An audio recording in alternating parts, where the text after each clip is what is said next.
अस्सलाम वालेकुम। कैसे हैं आप सब? ठीक। चलो शुरू करते हैं। आज जिस टॉपिक पे बात करेंगे वो बहुत ही इम्पोर्टेंट टॉपिक है, वो है कंसोलिडेशन। ये हर अटेम्प्ट में लाजमी आता है, इसके बगैर तो पेपर हो ही नहीं सकता, आप ये समझ लें। कंसोलिडेशन, इसमें से क्वेश्चन हम एग्जामिनर हमेशा आपको एमसीक्यूज़ भी देगा, इसमें से आपको एमटीक्यू भी आ सकता है, और प्लस इसमें तो एक like C section final big question तो आता ही है इसमें लाजमी। तो इसके बगैर जो पेपर बिल्कुल भी नहीं बन सकता, आप ये समझ लें। S7 में सबसे इम्पोर्टेंट टॉपिक है कंसोलिडेशन ही है, बहुत बड़ा टॉपिक है। हम लोग इसमें प्रैक्टिस भी करेंगे और मैं आपको बेसिक से पढ़ाऊँगा, तो इंशाल्लाह हम लोग पूरा कंप्लीट भी करेंगे। और आपको मैं लाइक कुछ नेक्स्ट लेक्चर्स में ये पूरा कंसोलिडेशन भी हम लोग कवर कर लेंगे। चलिए शुरू करते हैं। कंसोलिडेशन है क्या, पहले ये चीज़ देखिए। जब एक कंपनी है वो किसी दूसरी कंपनी को ख़रीदती है, लाइक उसमें इन्वेस्ट करती है, तो उसके वो एक्विटी शेयर ख़रीद लेती है। जैसे सपोज़ करें मेरी कंपनी है, कंपनी ए। अब अच्छा प्रॉफिट चल गया, तो फिर मैंने सोचा यार क्यों ना मैं एक सब्सिडरी या फिर एक दूसरी कंपनी में इन्वेस्ट कर लेता हूँ, दूसरी कंपनी के शेयर ख़रीद लेता हूँ मैं। तो इसको उसके बाद जब से आपने एक्वायर कर लिया उसे, ठीक है, दूसरी कंपनी को जब एक्वायर कर लिया, फिर ये पेरेंट की जिम्मेदारी है कि वो कंसोलिडेटेड जो है प्रॉफिट एंड लॉस बनाए और कंसोलिडेटेड बैलेंस शीट SOFP बनाए। तो कंसोलिडेशन जो है वो किसकी ज़िम्मेदारी है? पेरेंट की। वो सब्सिडरी की पेमेंट नहीं है, सब्सिडरी की नहीं है, वो ज़िम्मेदारी है पेरेंट की। पेरेंट को चाहिए कि वो बनाए, वो ये लाजमी उसी के ऊपर है। अब देखें, जब अब दो चीज़ें, दो सिनेरियोज हैं। Acquire, if company A acquire company B, two cases, case 1, case 2। Case 1 में हम लोग क्या पढ़ते हैं? सपोज करें एग्जांपल है कि कंपनी ने 70% एक्वायर किया। Company A acquires 75% of company B share. एक तो ये सिनेरियो है। और दूसरा, इस सिनेरियो में हम लोग क्या पढ़ेंगे? If company A acquires 30% of the share in company B, ठीक है।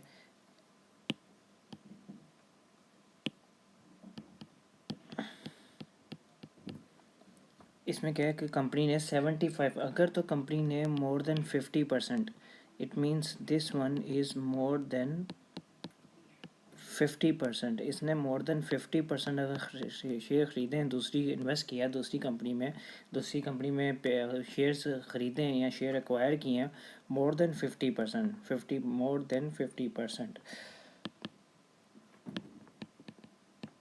50%। तो इसका मतलब क्या है कि उस कंपनी के पास कंट्रोल आ गया। It means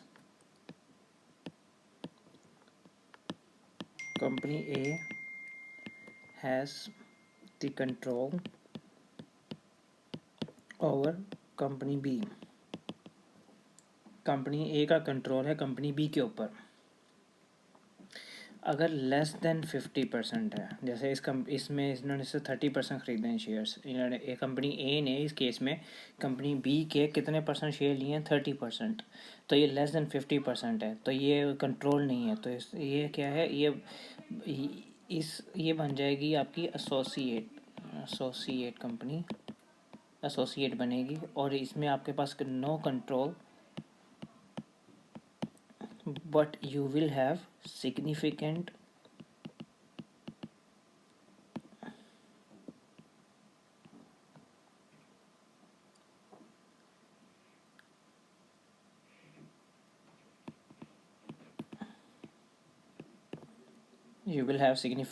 significant influence in this, ठीक है। इस केस 1 में जब आपने 50% से ज़्यादा ख़रीद लिए हैं, तो आपके पास एक तो कंट्रोल आ गया है, It means you will have control, plus you will become the parent, and that company will become your subsidiary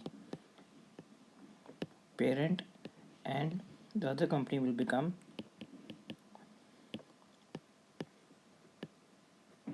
be your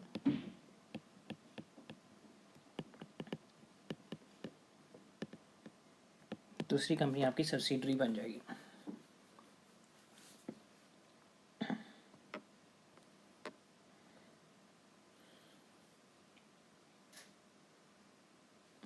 एक और जब एक्वायर करती कोई भी कंपनी, जब दूसरी कंपनी को एक्वायर करती है तो वो उसके नेट एसेट्स खरीदती है, ठीक है। लाइक वो आपकी लाइबिलिटीज़ भी लेगी, उसके वो एसेट भी लेगी, यानी जो उसकी ज़िम्मेदारी है वो उतने % उसकी ज़िम्मेदारी होगी। अब देखें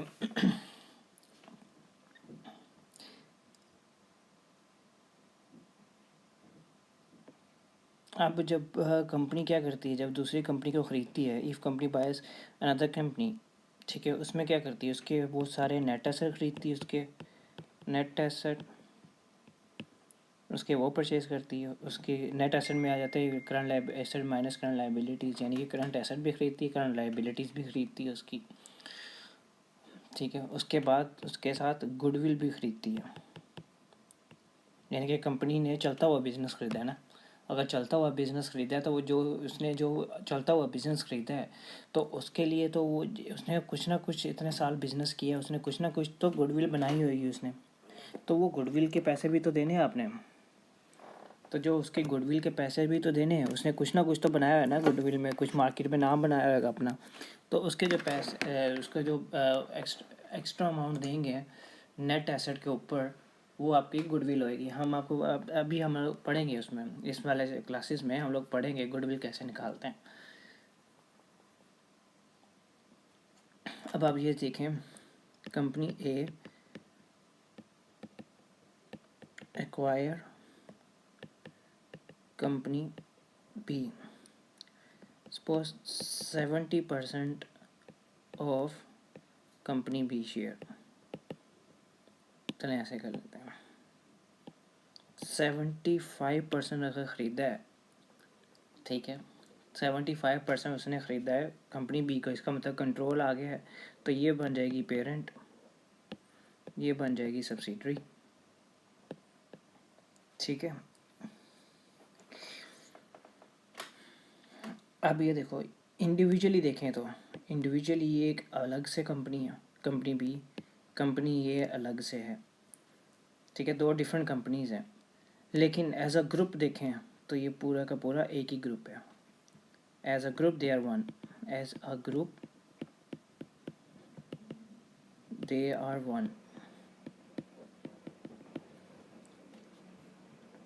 but individually they are two different companies.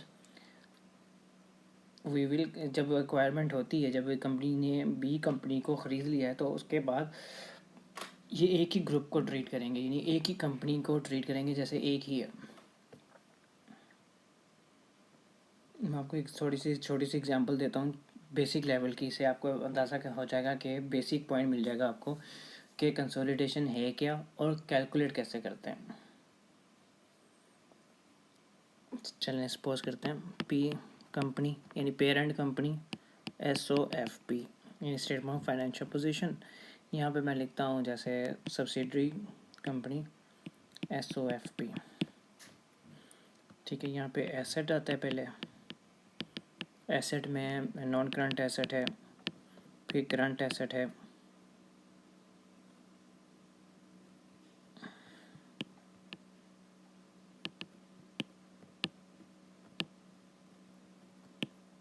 Non current asset है, ये मैं लाइन लगा दूँ पहले, एसेट में नॉन करंट एसेट आ गया, फिर आ गया इन्वेस्टमेंट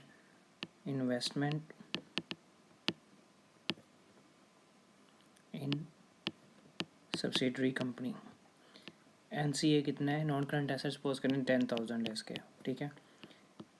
इन्वेस्टमेंट कितनी की हुई इन्होंने, सपोज इन्वेस्टमेंट इन्होंने की है 5,000 की, ठीक है। फिर आता है करंट एसेट सपोज करें 5,000 है, कितना इनके प्लस करेंगे तो इनकी एसेट की साइड आ गई 10,000, इनका एसेट का आ गया। ठीक है, यहाँ पे इक्विटी आएगी इनकी,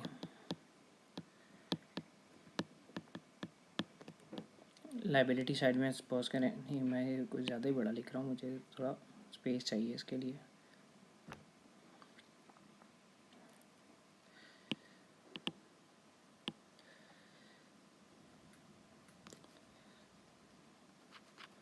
एक मिनट, दोबारा इसको लिखते हैं क्योंकि मुझे भी इसमें से नीचे स्पेस चाहिए इसलिए।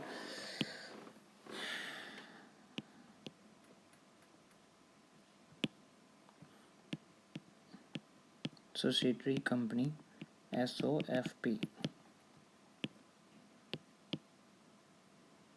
ये एस कंपनी है और ये पेरेंट कंपनी P है। ओके, अब देखो एसेट आ गए यहाँ पे। एसेट में क्या आएगा, पहले नॉन करंट एसेट, सपोज करें इस क्वेश्चन में इसके पास है 10,000 नॉन करंट एसेट। उसके बाद क्या है, इन्होंने इन्वेस्टमेंट कितने की हुई है, इन्वेस्टमेंट इन कंपनी S। सब्सिडरी में कितने शेयर्स खरीदे हुए हैं, सपोज उन्होंने 5,000 शेयर इशू किए थे, इन्होंने 100% एक्वायर 100%, इन्होंने एक्वायर 100%, इस कंपनी के पेरेंट ने सब्सिडरी के 100% शेयर एक्वायर कर लिए हैं और उन्होंने 5,000 अब तक शेयर इशू किए थे और वो सारे के सारे 5,000 ही इन्होंने एक्वायर कर लिए, ख़रीद लिए। फिर ये नॉन करंट एसेट आ गया, फिर करंट एसेट आ गया। यहाँ पे करंट एसेट सपोज करो है इनके पास 5,000 का, इनके पास ये कितना आ गया 20,000, आपके पास ये आ गई वैल्यू, सॉरी 10,000 इसकी वैल्यू आ गई। अब इक्विटी आ जाओ इसकी, इक्विटी एंड लाइबिलिटीज़ में ये सबसे पेरेंट की मैं देख रहा हूँ। ऑर्डिनरी शेयर कैपिटल इनके पास है सपोज करें 10,000 का, इनके पास लाइबिलिटी इनके पास है सपोज करें 10,000 की, तो ये आ गया इनके पास 20,000 का।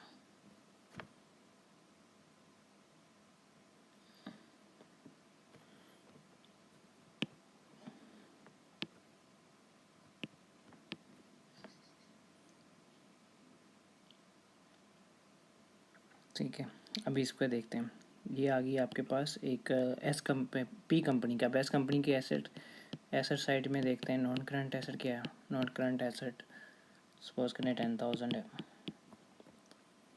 करंट एसेट देख लें कितना है, करंट एसेट है 5,000 का। अब इक्विटी एंड लायबिलिटी देख लेते हैं इसकी,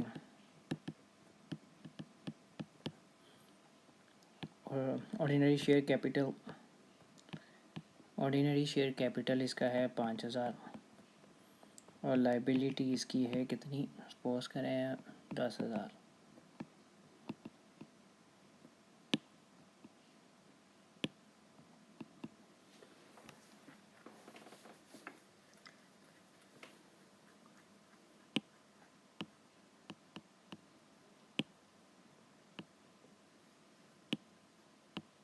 सॉरी 20।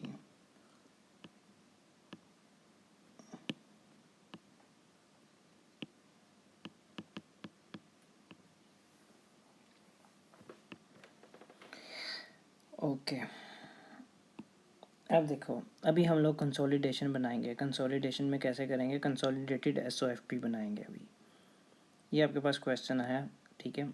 अब कंसोलिडेटेड बनाने लगा हूँ मैं यहाँ पे।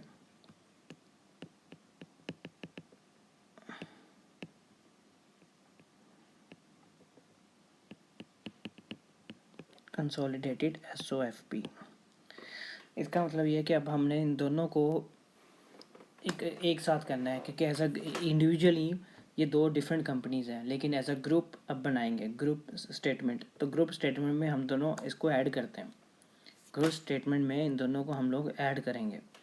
बस एक चीज़ का ख्याल रखना है आपने। अब देखो, पेरेंट कंपनी ने नॉन करंट एसेट रखे हुए हैं 10,000 के, ठीक है। उसके बाद investment in shares of B company, subsidiary S यानी S कंपनी, इन्होंने इन्वेस्टमेंट किया हुआ है 5,000 की।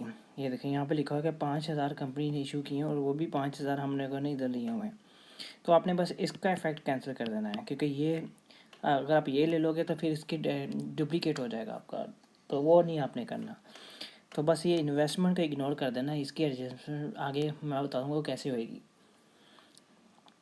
इन्वेस्टमेंट को और ये शेयर कैपिटल को, ये पैकेज आपने इसके साथ क्रॉस कर देना, ये नहीं लेना, बाकी सब कुछ ऐड कर देना है आपने नेट एसेट भी ऐड कर देने हैं। ये देखिए यहाँ पे मैं बनाता हूँ एक, इसको इसके साथ ऐड कर देना है, ठीक है। फिर मैं नॉन करंट एसेट का बनाता हूँ, चलें NCA 10,000 सब्सिडरी का है, पेरेंट का कितना, और सब्सिडरी का भी 10,000 है और पेरेंट का भी 10,000 है, तो NCA आपके पास आ जाएगा 20,000, ठीक है। करंट एसेट, जैसे मैंने बताया कि नॉन करंट एसेट जो इन्वेस्टमेंट इन कंपनी है, यानी 5,000 कंपनी ने शेयर इशू किए हैं, वो सारे के सारे आपने ले लिए हैं, तो ये बस इफ़ेक्ट आपने कैंसिल करना है, बाकी सारा आपने ऐड आपस में ऐड करना है। मैं ये कलर चूज़ करता हूँ। अब आपने इसको इसके साथ ऐड करना है, इसको इसके साथ, नॉन करंट एसेट को करंट एसेट को करंट एसेट में ऐड कर दो।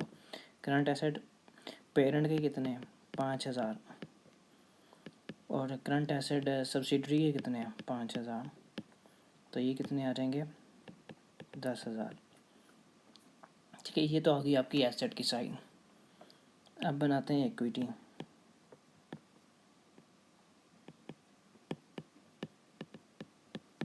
इक्विटी एंड लायबिलिटी बनाते हैं। अब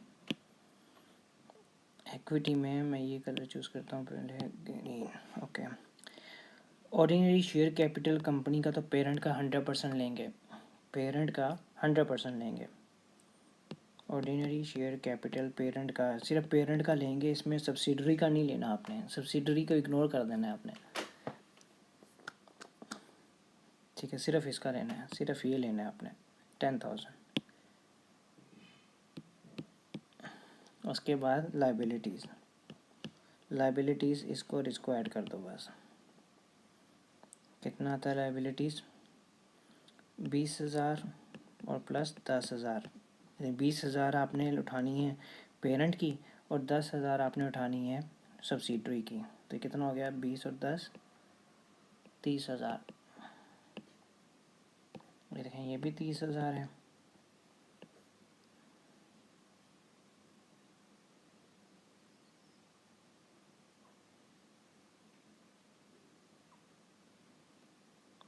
sorry 10, sorry just 10, 20, my mistake, 20,000 दोनों को मिला के 20,000 लिखना था। 10,000 आपने उठाना है पेरेंट का और 10,000 आपने उठाना है सब्सिडरी का, तो 20,000 होगी, ये भी 30,000। इस तरह से आपने मैचिंग करनी है।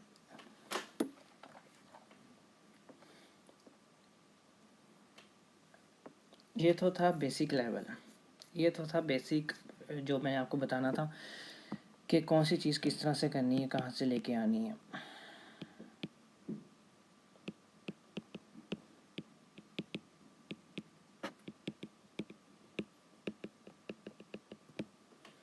ठीक है, अब हम लोग थोड़ी सी इसको एग्जांपल में और डिफ़ाइन करता हूँ। यहाँ तक तो बात आपको समझ आ गई, बस आपने एक चीज़ इग्नोर नहीं करनी, वो ये है कि ये चीज़, ये और ये चीज़,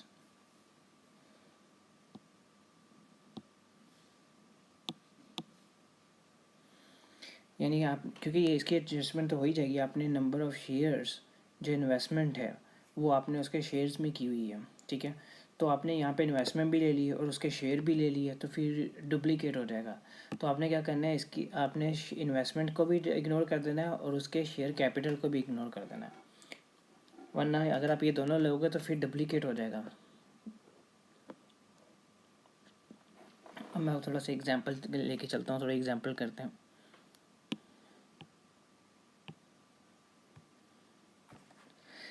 अब आप देखो, कंपनी जब मैंने बोला था एक्वायर करती है दूसरी कंपनी को, वो उसके नेट एसेट ख़रीदती है, ऐसे ही है। नेट एसेट में उसके वो भी आएंगे, गुडविल भी आएगी, इसका मतलब उसकी गुडविल भी लेनी पड़ेगी। तो गुडविल को कैलकुलेट करने के दो तरीके हैं, ठीक है। पहले हम लोग पढ़ते हैं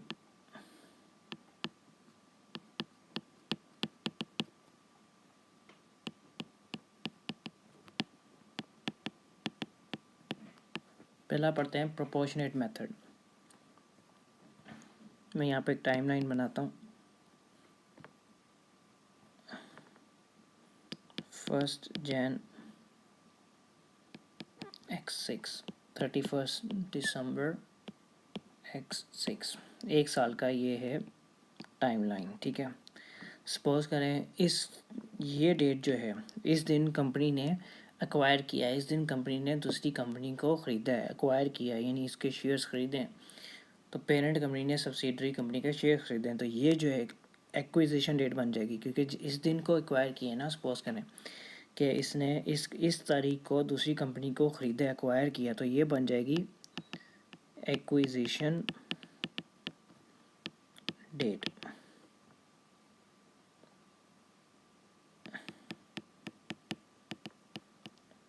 वैसे तो एग्ज़ाम में हम लोग जिस मेथड से हम लोग कंसोलिडेशन करेंगे वो है नेट एसेट।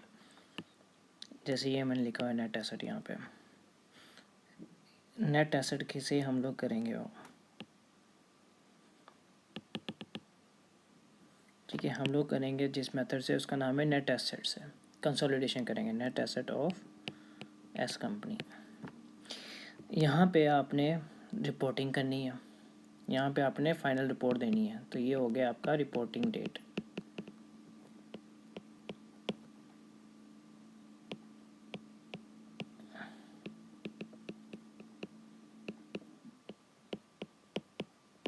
एस कंपनी,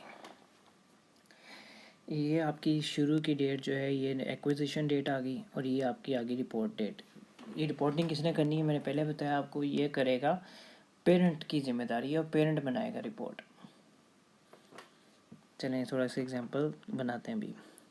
ये मैं इक्विटी, यहाँ पे हम लोग क्या लिखते होते हैं, ऑर्डिनरी शेयर कैपिटल, ठीक है, शेयर प्रीमियम और रिटेन्ड अर्निंग,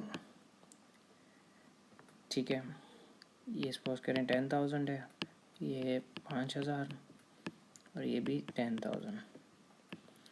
ये आ गया आपके पास 10, 20,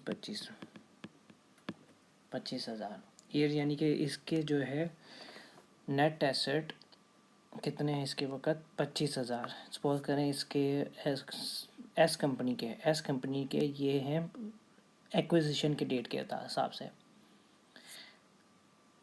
रिपोर्टिंग डेट में क्या है, चलिए रिपोर्टिंग डेट में यहाँ पे ले देता हूँ, इस तरह से ज़्यादा अच्छा सही आ जाएगा आपको, कि वहाँ पे मैं फिर पोस्ट रिपोर्टिंग बना दूँगा। यहाँ पे मैं लिख देता हूँ reporting date net asset S company.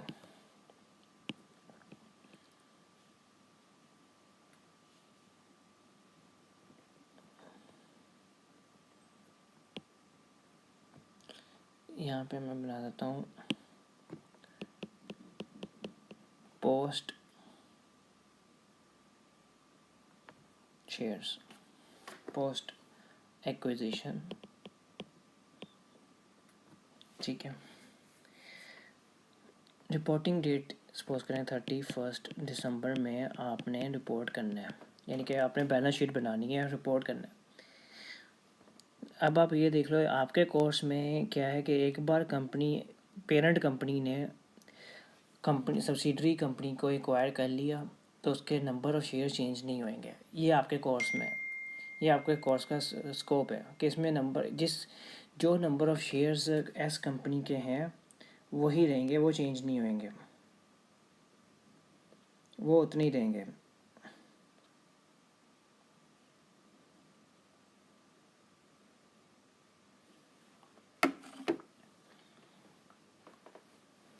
ठीक है, इसका मतलब है यहाँ पे ऑर्डिनरी शेयर कैपिटल कितना है, 10,000 ही है। शेयर प्रीमियम कितना है, वो भी सपोज करें 5,000 है, सेम। रिटेन्ड अर्निंग इसकी सपोज करें चेंज होके इसने ज़्यादा प्रॉफिट कमाया तो पोस्ट एक्विजिशन में आ गया, ठीक है। अब देखो कितना आ गया, 30, 40, 45। अब मैंने आपको बताया था ऑलरेडी कि एक बार ये आपके स्कोप में आपके कोर्स में यही है कि उसके जो कंपनी एस के नंबर ऑफ़ शेयर्स होंगे एक्विजिशन के टाइम पे वही रहेंगे, वो चेंज नहीं होंगे। कंपनी बाद में कोई नंबर ऑफ़ शेयर इशू नहीं करेगी, सब्सिडरी कंपनी। तो आप क्या करो, इन दोनों को ऐड कर लो, इन दोनों को भी ऐड करो, इन दोनों को डिफरेंस लो, पोस्ट लेने के लिए। ठीक है, यहाँ पे कितना है, 0 है, यहाँ पे भी 0 है, यहाँ पे कितना है 20,000, यानी पोस्ट एक्विजिशन आपके पास रिटेन अर्निंग है ये 20,000। इन दोनों का भी डिफरेंस ले सकते हो आप। तो डिफरेंस अगर आप लेंगे इन सब का तो इसका मतलब है 25,000 में से 45 निकालेंगे तो कितने से प्रॉफिट बढ़ा आपका। कंपनी एक्वायर करने के बाद कितना प्रॉफिट कमाया।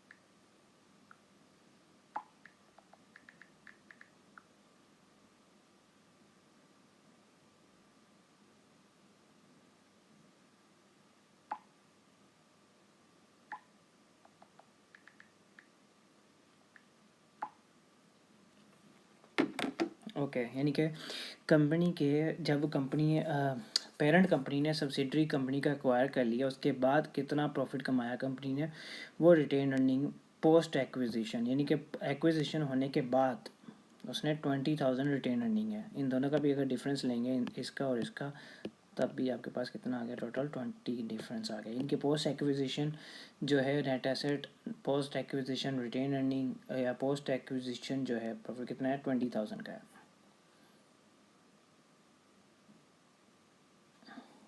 ठीक है, अब हम सपोज करते हैं कि पेरेंट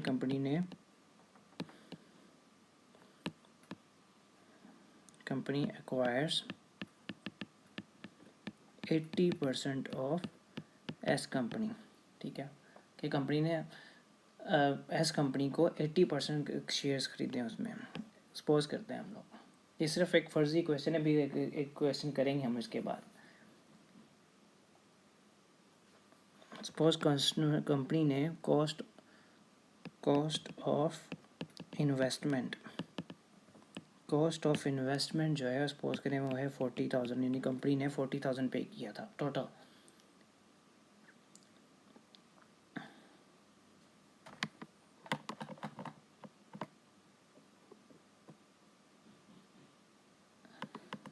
ठीक है, कॉस्ट ऑफ इन्वेस्टमेंट जो है 40,000 पे किया कंपनी ने।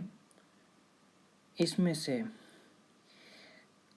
नेट एसेट कितने हैं, net asset cost of investment है 40,000, और इसमें से हम लोग क्या करते हैं, जैसे हम लोग उसके नेट एसेट खरीदते हैं ना कंपनी के, तो कंपनी के नेट एसेट हम लोगों ने कितने परसेंट लिए, कंपनी 80% ली है, तो हम लोग 80% लेंगे, यहाँ पे लेस करेंगे नेट एसेट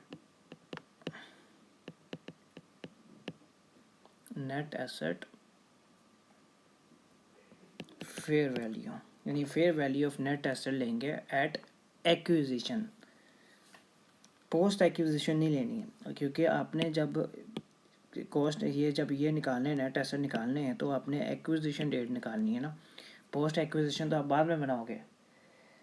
तो यहाँ पे बात आती है कि 80% लेना है, चलो ठीक है 80% लेना है, लेकिन किसका लेना है, क्या पोस्ट एक्विजिशन का लेना है या जो है एक्विजिशन डेट का। तो यहाँ पे net asset fair value of net asset लेनी है एक्विजिशन एसेट की। तो हम लोगों ने कितने परसेंट लिए थे, हम लोगों ने इसके कितने नेट एसेट हैं, टोटल हैं 25,000। हम लोगों ने कितने परसेंट लिए, हम लोगों ने तो 80% लिए हैं, तो इसके 80% इसमें से लेस करेंगे, यानी कि 40,000 पे किया, उसमें से नेट एसेट की वैल्यू कितनी है, 20,000 इसकी वैल्यू है। तो इसका मतलब बाकी 20,000 अपने एक्स्ट्रा किसका दिया है, हम लोगों ने एक्स्ट्रा दिया है गुडविल का।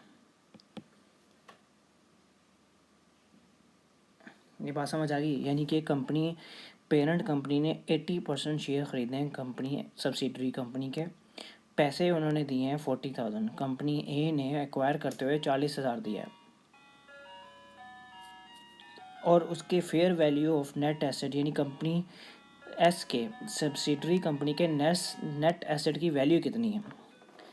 सब्सिडरी कंपनी के नेट एसेट की वैल्यू जो है वो हम लोग 80% लेंगे, क्योंकि हम लोगों ने 80% एक्वायर किया है, तो वो है 20,000। अब आप 40 में से 20 निकाल दो, तो इसका मतलब जो 20,000 बचेगा, 20,000 आपने एक्स्ट्रा दिया है, यानी 40 दिया है, आपने चीज़ें खरीदी हैं 20,000 की, उसके एसेट आपने, उसकी बिल्डिंग, उसकी गाड़ियाँ ली हैं 20,000 की, तो आपने 20,000 उसको एक्स्ट्रा दे दिया। तो वो किसका दिया है, गुडविल का है, क्योंकि वो एक अच्छा रिनाउंड बिजनेस था, तो उसका 20,000 आपने गुडविल में ले लिया।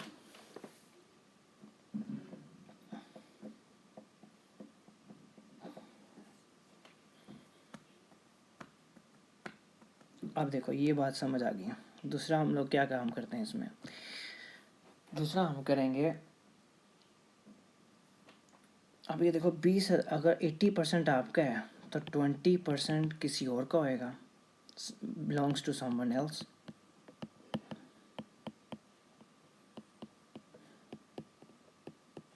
ऐसा ही है, अगर 80% आपकी कंपनी है, आपने 80% ख़रीदा हुआ है, तो 20% तो किसी और का है ना, उसके ऊपर आपका कंट्रोल नहीं है, तो उसको बोलेंगे NCI, यानी नॉन कंट्रोलिंग इंटरेस्ट।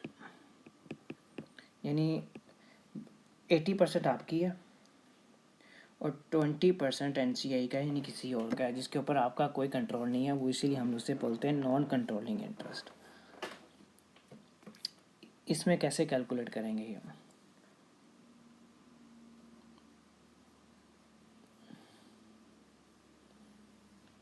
NCI करते हुए, यानी कि 20% है ना, तो उससे 20% लेंगे, किसका लेंगे, यानी कि 20% किसी और का है, किस में, net asset of acquisition, same again ले लेंगे ये acquisition, net asset of S company at acquisition date. कितने नेट एसेट्स, 25,000 थे, 20% लेंगे, क्योंकि 80% हमने यहाँ पे लिया हुआ। अब 20% लेंगे, 20% कितना आता है इसका, इसका आता है 20%, 25 का 20% आ गया 5,000। देखें यहाँ पे 20,000 आपने, 20,000 यहाँ पे लिया हुआ है, 5,000 यहाँ पे लिया, तो कितना हो गया, 25,000 हो गया।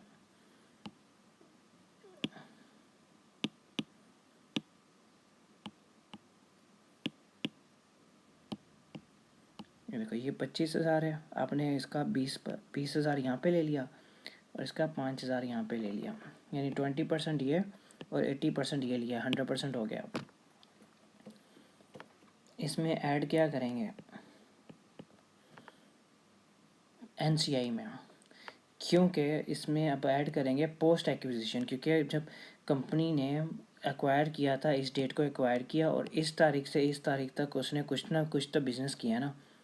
हमारे एक्वायर करने के बाद उसने हमने जब एक्वायर किया था तो 10,000 था, ये देखें एक्वायर करने के बाद प्रॉफिट कितना हो गया इनका, एक्वायर करने के बाद प्रॉफिट हो गया 30,000, यानी 20,000 जो है पोस्ट एक्विजिशन का है। तो इसमें से 80% हमारा है, इसमें से 20% NCI का है, ये पेरेंट का है, ठीक है। अब इसका भी लेंगे 20% NCI का, यहाँ पे हम लोग लिखेंगे, ऐड करेंगे इसका S company post retained earning, post acquisition retain earning कितनी लेंगे, अब 20,000 थी, क्योंकि ये देखो 20,000 आया, 20,000 का 20% यहाँ पे लेंगे।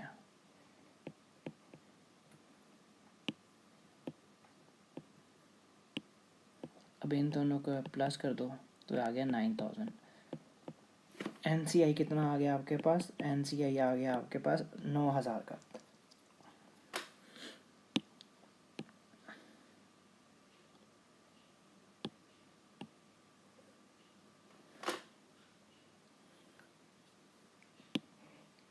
यहाँ तक बात क्लियर है।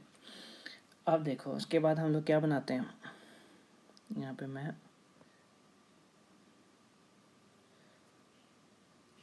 एक हमने बनाया ये गुडविल के लिए, ये गुडविल कैलकुलेट की हमने, फिर हमने एनसीए कैलकुलेट कर लिया। अब बनाएंगे कंसोलिडेटेड रिटेन अर्निंग, यानी कि दोनों की रिटेन अर्निंग कंसोलिडेट करेंगे। अब इसे कंसोलिडेटेड कैसे बनाएंगे? पेरेंट कंपनी की ईयर एंड रिटेन अर्निंग लेंगे, 100 जितनी भी है। यहाँ पे सपोज करें 10,000 है, सपोज करें retain earning company parent company की है 10,000 सपोज करें, ठीक है। इसमें ऐड क्या करेंगे? ऐड करेंगे इसमें post retain earning of S company 80%, ये वाला लेंगे हम इसका। S company post retain earning, अब पोस्ट एक्विजिशन रिटेन अर्निंग या ऐसा समझ लें, पोस्ट एक्विजिशन रिटेन अर्निंग कितनी है? 20,000 का 80%, इन 20,000 इसका 80% कितना आता है? ये आता है 16,000। इसका मतलब 26,000 कंसोलिडेटेड रिजर्व में जाएगा।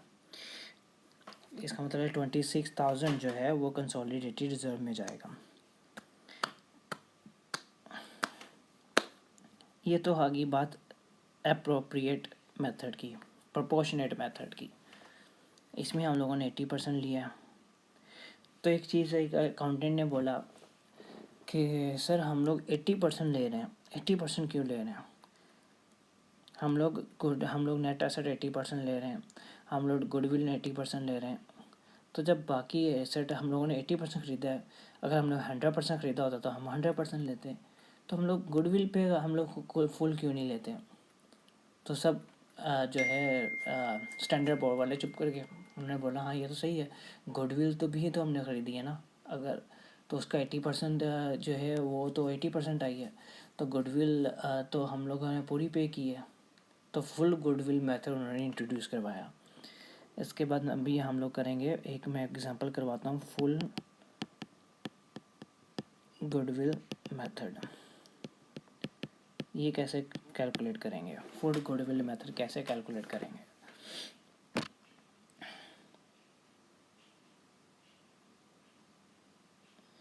ठीक है, वैसे ही क्वेश्चन एक करते हैं।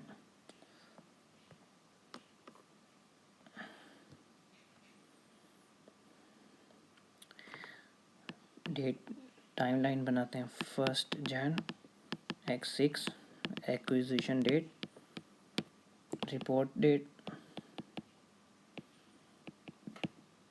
31। रिपोर्टिंग कौन करेगा?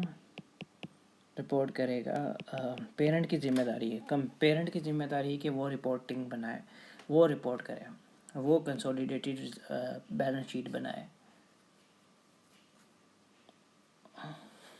ठीक है। नेट एसेट ऑफ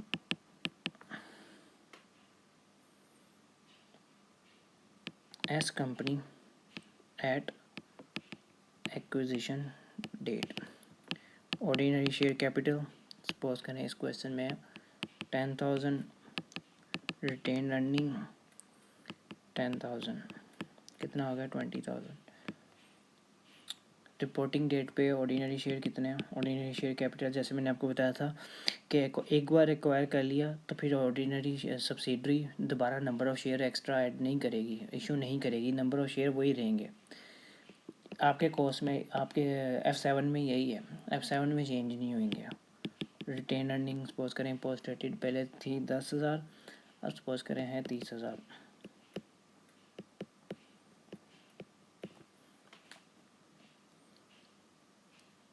ठीक है, अब हम पढ़ेंगे इसका मतलब गुडविल अब हम 100% लेंगे। सपोज करें कंपनी पी ने कंपनी एस के 80% शेयर ख़रीदे। कैलकुलेशन ऑफ गुडविल कैसे कैलकुलेट करेंगे? यहाँ पे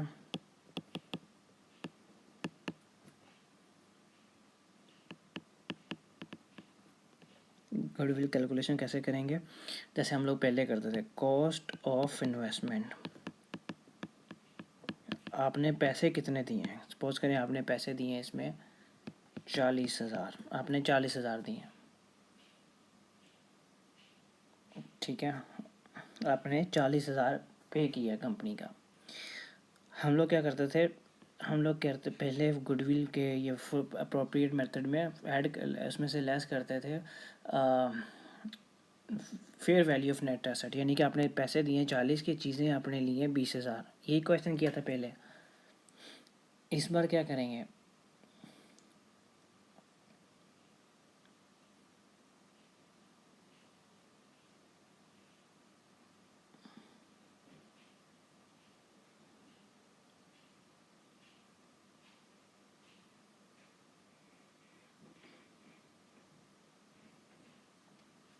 अब आप देखो कॉस्ट ऑफ इन्वेस्टमेंट कितनी है, 40,000। इसमें इस बार आप ऐड करोगे fair value of NCI at acquisition. और ये क्यों करेंगे मैं बताता हूँ। 80% आपने इसका लिया ना, 80% आपने कॉस्ट ऑफ इन्वेस्टमेंट ली है, तो 20% आपने NCI भी लेनी है, क्योंकि 80% आपका है, 20% नॉन कंट्रोलिंग इंटरेस्ट है, यानी जिसके ऊपर आपका कंट्रोल नहीं है, वो किसी और का है। 20% किसी और का है, तभी 100% होएगी, तभी आप 100% ऑफ कैलकुलेशन लोगे, 100% ऑफ लाइक विद लाइक करोगे। ये कितनी आ गई, सपोज करें ये आती है एक्विजिशन, और ये एग्ज़ाम में दी होगी, ये आपको हमेशा एग्ज़ाम में भी दी होगी, ये घबराने की ज़रूरत नहीं है। तो ये आपके पास आ गई 50,000, यानी इस बार क्या हुआ, कॉस्ट ऑफ इन्वेस्टमेंट कितनी है 40, NCI यानी कि जो दूसरों का है वो 10,000 है। तो फिर इसमें आप इसके बाद आप लेस करोगे fair value of net asset, जैसे हम लोग पहले करते थे। अब fair value of net asset of S company.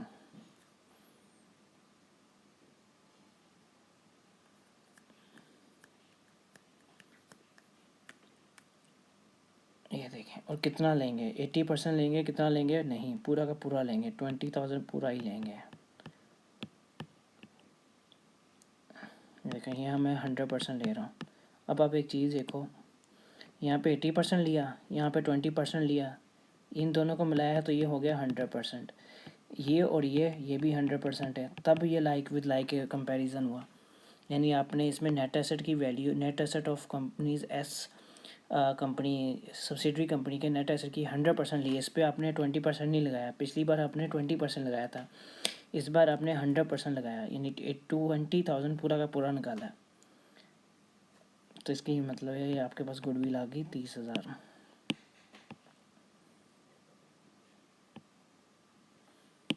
यहाँ पे आपके पास आ गई 30,000 गुडविल में। अब ये देखो, अगर आप ये नहीं लेते, सपोज करो अगर आप ये नहीं लेते तो फिर ये 80% होता और आप ये 100% लेते, तो ये लाइक विद लाइक कंपैरिजन नहीं हुआ।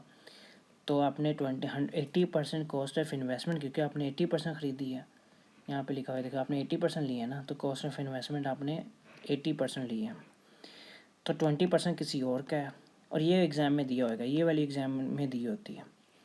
तो इसका मतलब है 100% आपने फुल लिया है नेट एसेट, तभी तो लाइक विद लाइक कंपैरिजन होएगा।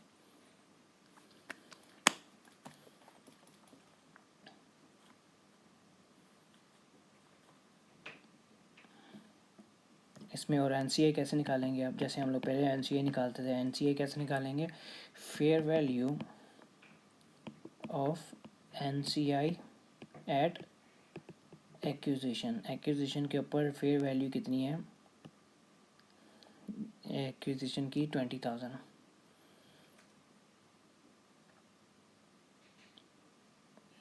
Fair value of net asset, fair value of net asset ये दी हुई है मैंने, सॉरी, ये 10,000। ये देखो, ये एग्ज़ाम में दी होती है, ये वाली वैल्यू आपकी एग्ज़ाम में दी होगी ऑलरेडी। इसमें आप ऐड क्या करोगे, post retain earning S company, post acquisition retain earning इसमें ऐड करोगे, तो ये कितना आ गया 14,000।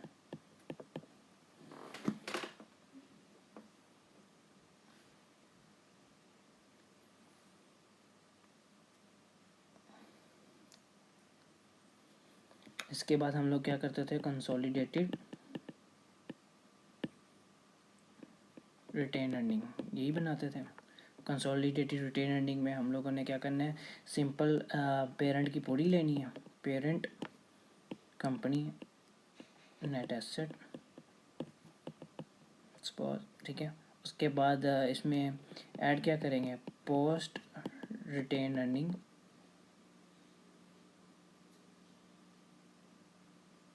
ऑफ एस कंपनी,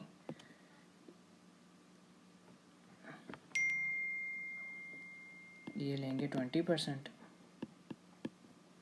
जैसे ये लेंगे, अगर आपने एग्जांपल दिया मैंने 20,000 का 20% लेना है तो ये आ जाएगा, ये 20,000 आपने ये लिया, 20,000 ये लिया पोस्ट रिटेन अर्निंग का। ये देखें यहाँ पे लिखा 20 और प्लस इन दोनों का डिफरेंस लेंगे तो 20,000 आया। यानी कि पहले रिटेन अर्निंग पिछले एक्विजिशन के ऊपर 10,000 थी और एक्विजिशन के बाद 30,000 हो गई, इन दोनों का डिफरेंस लिया है तो कितना आया, यानी 30,000 पहले था माइनस ये क्लोजिंग बैलेंस है, ये ओपनिंग बैलेंस है। इसका ऐसा समझ नहीं, यानी कि एक्वायर किया था तो 10,000 था, एक्वायर करने के बाद 30,000 हो गया, यानी पोस्ट एक्विजिशन आपके पास 20,000 आ गया। और ये वाला है पोस्ट एक्विजिशन, ये रहा पोस्ट एक्विजिशन 20,000 का 20% लेंगे और यहाँ पे 20,000 का 80% लेंगे।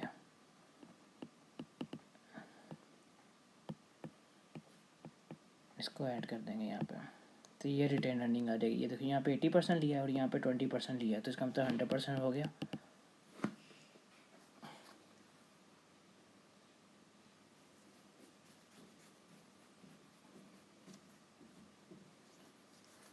यहाँ तक बात समझ आ गई आपको?